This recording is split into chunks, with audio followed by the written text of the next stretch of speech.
Hey everyone, in this video we'll talk about adding a language to CapCut.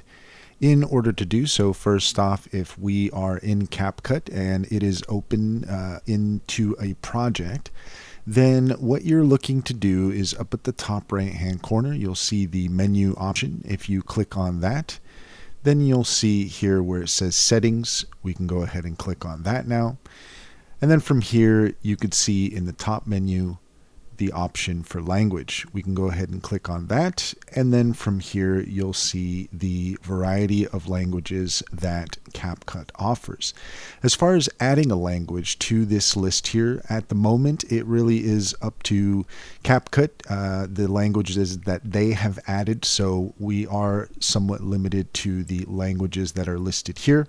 So you can find your language, the most appropriate one, and then once you've done so, then you can click save here at the bottom, and that will have saved the language. That's all there is to it. If you found this video helpful, please leave a comment and like and subscribe for more helpful tips.